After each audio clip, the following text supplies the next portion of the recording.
আল্লাহ মাহবুদ ইতা যদি আগে জানতাম তো ওয়ার্ক পারমিট বিষয় ইউকে তো আগে আইলাম না। আসসালামু আলাইকুম, আপনারা সবাই কেমন আছেন? আমি পারভেজ, মাশাআল্লাহ আমি নিজেও ভালো আছি। সো রিসেন্টলি আমি ইউকে রিলেটেড বেশ কয়েকটা ভিডিও আমার পেজে এবং ইউটিউবে আপলোড দিছি, দেওয়ার পর অনেক সাড়া পাইছি। আর আপনারা সবাই যেই বিষয়টা নিয়ে আমাকে বারবার কোয়েশ্চেন করতেছেন যে আমি যেন একটা ইউকে ওয়ার্ক পারমিট রিলেটেড একটা ভিডিও বানাই, কাজে বিজি থাকার কারণে ভিডিও করা হয় নাই। সো অবশেষে আজকে ভিডিওটা করলাম। সো আপনারা যে কোয়েশ্চেনগুলো করতেছেন যে কারা ওয়ার্ক পারমিট ভিসা ইউকেতে আসতে পারবে এবং কি কি শিক্ষাগত যোগ্যতা লাগবে, দেন ইংলিশের উপর কি যোগ্যতা, কিভাবে স্পন্সর পাওয়া যাবে এবং ওয়ার্ক পারমিটে আপনি যদি এই দেশে আসেন তাইলে আপনার ডিপেন্ডেন্ট হিসাবে আপনি আপনার ওয়াইফ অথবা হাজবেন্ডকে নিয়ে আসতে পারবেন কিনা, যারা বাংলাদেশের বাইরে আছেন তারা মানে ওয়ার্ক পারমিটে ইউকেতে আসতে পারবেন কিনা, এবং অনেকে যারা আমার ভাই বোন এই দেশে আছেন যে স্টুডেন্ট ভিসা অলরেডি চলে আসছেন ইউকেতে, এখন আপনারা চাচ্ছেন ভিসা সুইচ করে স্টুডেন্ট ভিসাটাকে আপনারা ওয়ার্ক পারমিট ভিসাতে কীভাবে নিয়ে যাবেন, সেই কোয়েশনগুলো আপনারা আমার করতেছেন।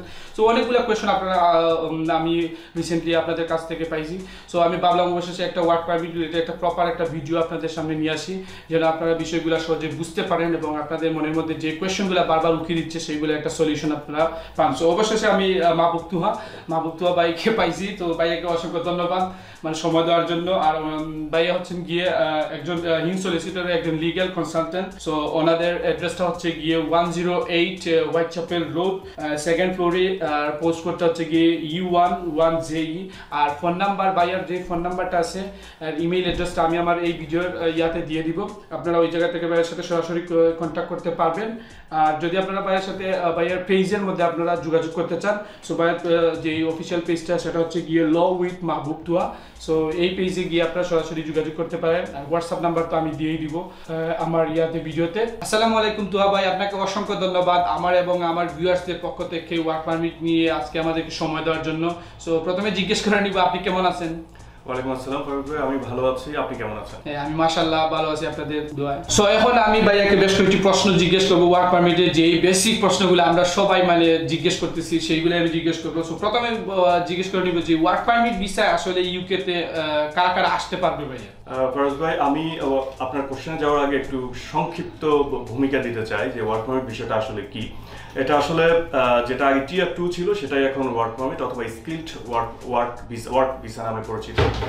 বর্তমান সরকার ডিসেম্বর 1 তারিখ থেকে এটা শুরু করেছে এবং ফুললি ওপেন হবে এই পেজটা 1 জানুয়ারি থেকে, যেটা ইউরোপিয়ান এবং নন ইউরোপিয়ান সবাই একই ক্যাটাগরি থেকে আসতে পারবে ওয়ার্ক পারমিট ভিসা নিয়ে।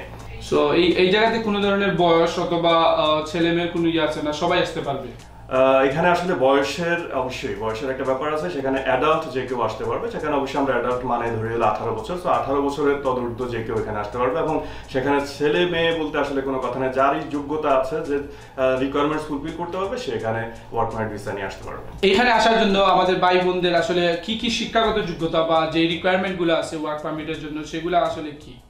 আসলে বর্তমান আইনে যেটা বলা হয়েছে যে এখানে শিক্ষাগত যোগ্যতা নিয়ে সরাসরি কিছু বলা নেই, শুধুমাত্র একটা ইংলিশ রিকোয়ারমেন্টস তারা বসিয়ে দিয়েছে, যেটা ফুলফিল করলে যে কেউ এখানে আসতে পারবে। সো একথা নিঃসন্দেহে বলা যায় যে আপনারা অবশ্যই আগে যেটা আমরা মনে করতাম যে স্কিলড ওয়ার্ক ভিসা আসতে গেলে, স্কিল ওয়ার্কার হিসেবে আসতে গেলে অনার্স পাস করতে হবে, মাস্টার্স পাস করতে হবে, না, এবার যে আইনটি করেছে সেখানে সেটা সরাসরি কিছু বলা নেই। এবং তাই আমরা বলছি যে শিক্ষাগত যোগ্যতা কেউ যদি ক্লাস 8 পাস হয়, তার যদি ওই লেভেলের স্কিল থাকে, সে যদি নির্দিষ্ট ক্যাটাগরির কোনো স্কিল অর্জন করে থাকে, তাহলে সে অবশ্যই এখানে আসতে পারবে। কি কি ধরনের শিক্ষাগত যোগ্যতা এবং রিকোয়ারমেন্টগুলো লাগবে ওয়ার্ক পারমিট ভিসার জন্য? যদি কেউ বাংলাদেশ থেকে ওয়ার্ক পারমিট ভিসা আসতে চায়, তাহলে প্রথমে তাকে কয়েকটি বিষয় ভেবে নিতে হবে যে তার কি কি ডকুমেন্ট দরকার, কি যোগ্যতা দরকার। আমি যোগ্যতার ক্ষেত্রে বলবো যে সরাসরি শিক্ষাগত যোগ্যতা নিয়ে আসলে কিছু বলা নেই। সে যদি শুধুমাত্র ইংলিশে B1 লেভেল পাস করে তাহলে তার জন্য যথেষ্ট। ইংলিশ B1 হলো IELTS এর সমপর্যায়ের এবং সেটা UKBI অ্যাপ্রুভড হতে পারে। আপনারা অবশ্যই যারা এখানে ওয়ার্ক পারমিট ভিসার জন্য প্রিপারেশন নেবেন তারা UKBI অ্যাপ্রুভড B1, যেটা IELTS এর 4.5 অথবা 5, সেটা পরীক্ষা দিয়ে পাস করবেন। সেকেন্ডলি আপনার অবশ্যই একটা ভ্যালিড পাসপোর্ট লাগবে। থার্ডলি আপনাকে মেডিকেল টেস্ট দিতে হবে, যেটা আমরা টিবি টেস্ট নামে পরিচিত, যা সবাই সেটা বলে থাকি। সো এই জিনিসগুলো যখন আপনার থাকবে এবং আপনার যে মেনটেনেন্স পার্ট সেটা অবশ্যই আপনার ব্যাংকে থাকতে হবে। আপনি যদি আপনার ডিপেন্ডেন্ট নিয়ে আসতে চান সেক্ষেত্রে তার জন্য আলাদা করে মেনটেনেন্স দেখাতে হবে। এখন প্রশ্ন হচ্ছে ওয়ার্ক পারমিট ভিসা মানে কারা স্পন্সর করতে পারবে, জাসমিন কারা ওয়ার্ক পারমিট ভিসা এই দেশে বের করতে পারবে?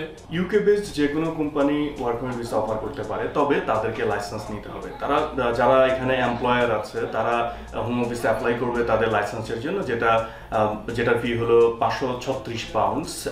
সেটা দিয়ে যখন একজন এমপ্লয়ার তথা যদি কোনো রেস্টুরেন্টের মালিক অথবা কোনো গ্রোসারি শপের মালিক অথবা অফ লাইসেন্সের মালিক যেই কোনো বিজনেসে হোক না কেন, সে যদি কাউকে স্পন্সর করতে চায়, ইউ অথবা নন ইউ যে কাউকে হোক না কেন, যেখান থেকে হোক না কেন, তাকে স্পন্সরশিপ লাইসেন্স নিতে হবে, যেটাকে বলা হয়, যেটা এখন টিয়ার 2 লাইসেন্স অথবা স্কিলড ওয়ার্কার ভিসার যে স্পন্সর, সেটা আগে যেটা টিয়ার 2 লাইসেন্স নামে পরিচিত ছিল। সেই লাইসেন্সটি নেওয়ার পরে তাকে কস্ট অ্যালোকেশন করবে, সে কয়জনকে এমপ্লয় করতে পারবে, কয়জনকে তার এখানে জব দিতে পারবে, সেটা ডিপেন্ড করবে তার কোম্পানির উপরে, কোম্পানির টার্নওভার কত, কোম্পানি কতজন এমপ্লয়ি দরকার, কতজন ওয়ার্কার দরকার। সে যদি 2 জন 3 জন 4 জন নেয়, তাহলে সে ইউকে থেকেও রিক্রুট করতে হবে, ইউকের বাইরে থেকেও রিক্রুট করতে হবে, যেটা আগে একটা রেস্ট্রিকশন ছিল যে রেস্ট্রিক্টেড কস্ট অথবা আনরেস্ট্রিক্টেড কস্ট। এখন এটা উঠিয়ে দেওয়া হয়েছে, লেবার মার্কেট টেস্ট উঠিয়ে দেওয়া হয়েছে। সো তার কোনো কিছু ছাড়াই খুব সহজ করে দিয়েছে বর্তমান গভর্নমেন্ট এই বাইরে থেকে স্কিলড ওয়ার্কার নিয়ে আসবার জন্য। সো একজন এমপ্লয়ার, আমি খুব যদি সংক্ষেপে বলি যে একজন এমপ্লয়ার অথবা যার ইউকেতে একটা বিজনেস রয়েছে, সে প্রথমে হোম অফিসে অ্যাপ্লিকেশন করবে তার লাইসেন্সের জন্য, এবং লাইসেন্স ছাড়া এখন কেউ আর কাউকে ইউ এবং ইউর বাইরে যারা আছে কাউকে এখানে এমপ্লয় করতে পারবে না এবং কাউকেই কোনো জব অফার করতে পারবে না। সেক্ষেত্রে তারা যখন লাইসেন্সের জন্য অ্যাপ্লাই করবে, তখন তাকে অনেকগুলো জিনিস মনে রাখতে হবে, যে তার কোম্পানির ভায়াবিলিটিটা কতটুকু, কোম্পানি কতজনকে এমপ্লয় করতে পারবে, কোম্পানির টার্নওভার কত, কোম্পানি ট্যাক্স দিচ্ছে কিনা, কোম্পানির প্রিমেজেস আছে কিনা, সেই জিনিসগুলো বিবেচনা করে। সেটা একটা ডিফারেন্ট আলোচনা, সেটা অবশ্যই এমপ্লয়ারদের জন্য দরকার। বাট আমার কাছে মনে হচ্ছে আজকে আমরা যে আলোচনাটা করছি সেটা হলো যারা আসতে চাচ্ছে তারা কি কি জিনিসগুলো দেখে আসবে এবং কিভাবে কোম্পানির ডিটেলস বের করবে।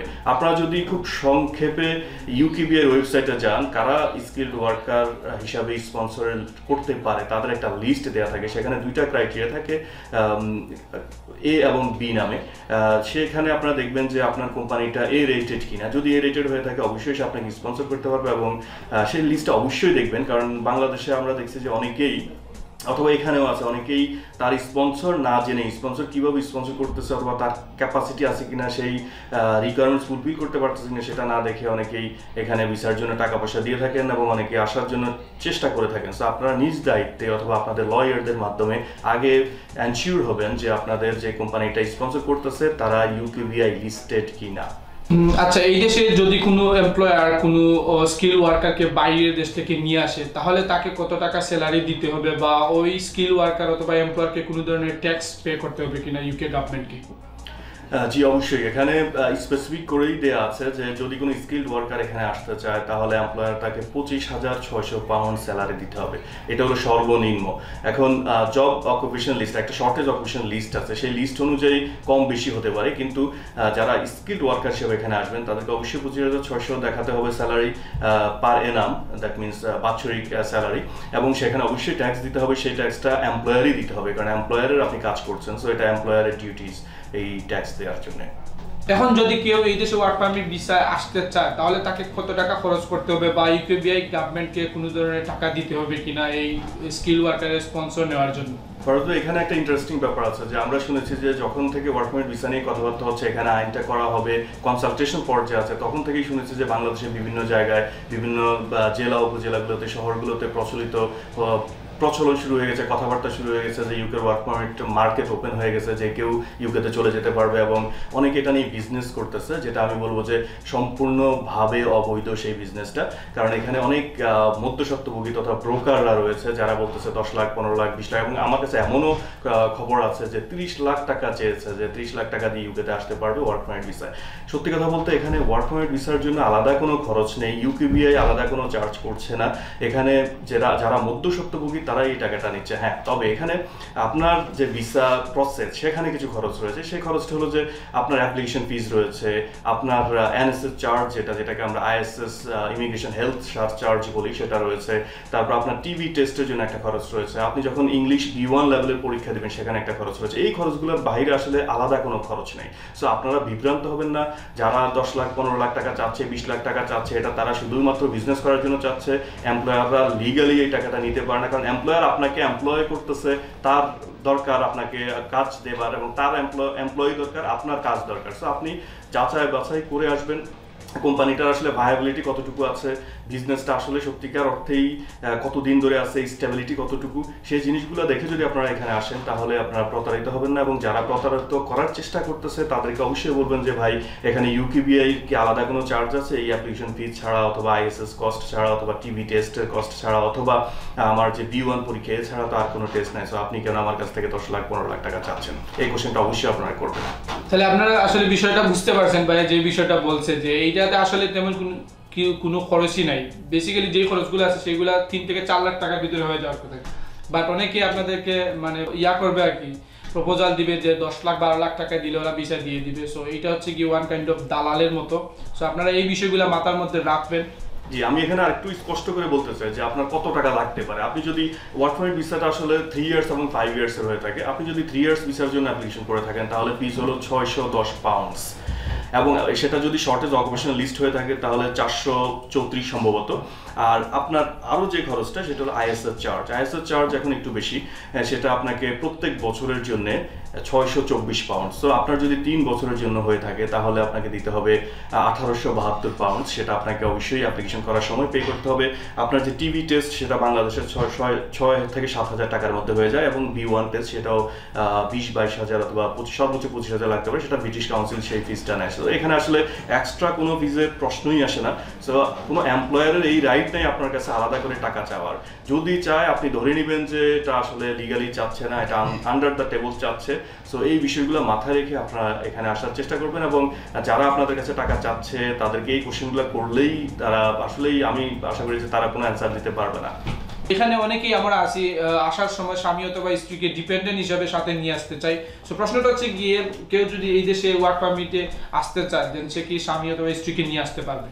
জি অবশ্যই, যদি কেউ এখানে ওয়ার্ক পারমিট ভিসা আসতে চায় তার যে ডিপেন্ডেন্ট রয়েছে স্বামী অথবা স্ত্রী অথবা সন্তান তাদেরকে সহ নিয়ে আসতে পারবে। সেক্ষেত্রে তাকে অবশ্যই আলাদা করে ভিসা ফিস দিতে হবে, তাকে এনএসএ চার্জ দিতে হবে, তাদেরও টিভি টেস্ট লাগবে, তাদের ইংলিশ টেস্ট লাগবে না কারণ তারা ডিপেন্ডেন্ট ভিসায় আসতেছে। এখন আপনি কোশ্চেন করতে পারেন যে এখানে আসলে তাদের জন্য আলাদা আর কোনো খরচ আছে কিনা। হ্যাঁ অবশ্যই আরেকটা খরচ আছে, সেটা হলো মেনটেনেন্স, যেটা আপনার জন্য বাধ্যতামূলক। আপনাকে অবশ্যই ব্যাংকে থাকতে হবে 28 দিনের জন্য, যেটা আগে 90 দিন ছিল, যে মেনটেনেন্স কস্ট আপনাকে দেখাতে হবে 1 মাসের। সো সেটা হলো 1270 পাউন্ড। আপনার 28 দিন ধরে ব্যাংকে থাকতে হবে, এবং সেটা 31 দিনের পুরাতন হতে পারবে না। সো আপনি যখন ভিসা প্রসেসিংটা শুরু করবেন এই জিনিসটা মাথায় রাখবেন যে আমার যে মেনটেনেন্স কস্টটা সেটা যেন আমি বিয়ার করতে পারি, এবং আমার যারা ডিপেন্ডেন্ট হিসাবে আমার সাথে যাবে সো প্রত্যেকেরই সেই ওয়েতেই এগুলা মানে গুণ করে আপনাকে বাড়াতে হবে যে আপনার কয়জন ডিপেন্ডেন্ট আপনার সাথে আছে। যারা বাংলাদেশের বাইরে আছে লাইক মিডল ইস্ট অথবা ইউরোপে আছেন তারা কিভাবে ওয়ার্ক পারমিটের জন্য অ্যাপ্লাই করতে পারবেন? তার জন্য কি কোনো ধরনের ডকুমেন্টস লাগবে অথবা বাংলাদেশে আসার প্রয়োজন পড়বে কিনা? প্রথমত একজন এমপ্লয়ি অথবা একজন অ্যাপ্লিকেন্ট যেখানেই থাকুক না কেন তার রিকোয়ারমেন্টস এবং যিনি তার নিজ দেশ থেকে আসবেন তার রিকোয়ারমেন্টস সবগুলোই সেম। রিকোয়ারমেন্টসের ক্ষেত্রে কোনো ফারাক নেই, এবং আপনাকে অবশ্যই দেশে যেতে হবে না। তো আমাদের দেশের অনেকেই ইউরোপে রয়েছেন, অনেকেই মিডল ইস্টে রয়েছেন, বিভিন্ন ভিসা নিয়ে কাজ করছেন, সেখানে পড়াশোনা করছেন, সেখান থেকে আপনি সরাসরি এখানে ওয়ার্ক পারমিট ভিসা আসার জন্য অ্যাপ্লিকেশন করতে পারবেন। আপনার জন্য দেশে ব্যাক করে অ্যাপ্লিকেশন করার কোনো প্রয়োজন নেই। এখন ভাই সবচেয়ে গুরুত্বপূর্ণ যে প্রশ্নটা হচ্ছে গিয়ে আমরা যারা অলরেডি এই দেশে চলে আসছি লাইক 1 বছর অথবা 1.5 বছর আগে যারা এই দেশে স্টুডেন্ট ভিসা চলে আসছে তারা অনেকেই চাচ্ছে, রানিং স্টুডেন্ট যারা তারা চাচ্ছে তাদের ভিসাটাকে স্টুডেন্ট ভিসাটাকে সুইচ করে ওয়ার্ক পারমিটে কিভাবে তারা নিতে পারবে। সো এই ধরনের কোনো সুযোগ আছে কিনা? প্রথমত আমি বলবো যে কারা সুইচ করতে পারবে এবং কারা পারবে না। যে কেউ এখানে সুইচ করতে পারে কয়েকটা ক্যাটাগরি ছাড়া। সেটা হলো যে কেউ যদি এখানে ভিজিট ভিসা এসে থাকে, কেউ যদি এখানে শর্ট টার্ম স্টুডেন্ট ভিসা এসে থাকে, অথবা কেউ প্যারেন্ট অথবা চাইল্ডের প্যারেন্ট হিসাবে যদি এখানে এসে থাকে, অথবা কেউ সিজনাল ওয়ার্কার ভিসা, অথবা কেউ ডোমেস্টিক ভায়োলেন্সের শিকার হয়ে এখানে ডোমেস্টিক ওয়ার্কার হিসাবে এখানে এসে থাকে, অথবা সে যদি এখানে outside of the immigration rules, that means আমরা বলতে পারি যে ডিসক্রিশনারি যে ভিসাগুলো রয়েছে সেই সব ভিসা থাকে, অথবা অ্যাসাইলাম সিকার যে কেউ, তারা ছাড়া আর সবাই সুইচ করতে পারবে। তবে হ্যাঁ, আপনি যে কোশ্চেনটা করেছেন এটা একটু ইন্টারেস্টিং কোশ্চেন, যে যারা স্টুডেন্ট ভিসা এখানে এসেছে তারা স্টাডি শেষ না করে সুইচ করতে পারবে কিনা। সুইচ করতে পারবে, তবে এখানে একটু রিস্ক রয়েছে। রিস্কটা হলো যে তারা তো একটা স্পন্সরের আন্ডারে আছে, স্টুডেন্টশিপ যে ইউনিভার্সিটি অথবা কলেজের স্পন্সর নিয়ে আছে। যখন আপনি সেখান থেকে সুইচ করবেন তখন আপনাকে আপনার ভিসাটা উইথড্র হয়ে যাবে, আপনার ভিসাটা কার্টেল হয়ে যেতে পারে আপনার আগের স্পন্সর করতে। সো সিস্টেমটা হলো যে যখন আপনার ভিসা কার্টেল হবে তখন অবশ্যই আপনাকে 60 ডেজের ভিতরে নতুন স্পন্সর খুঁজে নেওয়া। সো আমার সাজেশন থাকবে অথবা আমার অ্যাডভাইস থাকবে আপনাদের প্রতি, আপনারা যারা এখানে এসেছেন তারা অবশ্যই আগে স্টাডিটা কমপ্লিট করবেন, আদারওয়াইজ আপনারা একটু রিস্কের মধ্যে পড়ে যেতে পারেন যদি আপনি আপনার মিডল অফ দ্য স্টাডিজ আপনি সুইচ করতে চান। এই দেশে অনেকেই আছে ইলিগাল ইমিগ্রেন্টস, তারা কি ওয়ার্ক পারমিটে এখন যেতে পারবে? না, তারা অবশ্যই ওয়ার্ক পারমিটে যেতে পারবে না, কারণ ওয়ার্ক পারমিটে যেতে গেলে তাদের এখানে লিগাল লিভ টু রিমেইন থাকতে হবে। সো আমি এক কথায় বলতে পারি যে কোনো ওভার স্টে অথবা ইলিগাল স্টে করতেছে তারা ওয়ার্ক পারমিটে যেতে পারবে না। ওয়ার্ক পারমিট ভিসা এই দেশে আসার পরে কিভাবে এই দেশে ওয়ার্ক পারমিট শেষে স্থায়ী হওয়া যাবে?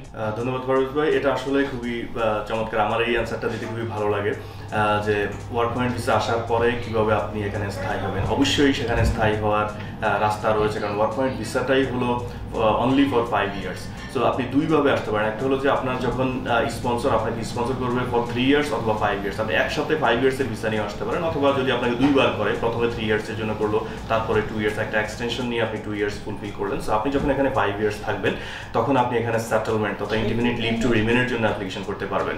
দ্যাট মিনস আপনি এখানে সেটেল হচ্ছেন, আপনি এখানে ব্রিটিশ সিটিজেন হচ্ছেন। সো এটা খুবই একটা ভালো রুট যদি আপনি 5 ইয়ার্স লিগালি এখানে অ্যাজ এ ওয়ার্কার থাকতে পারেন।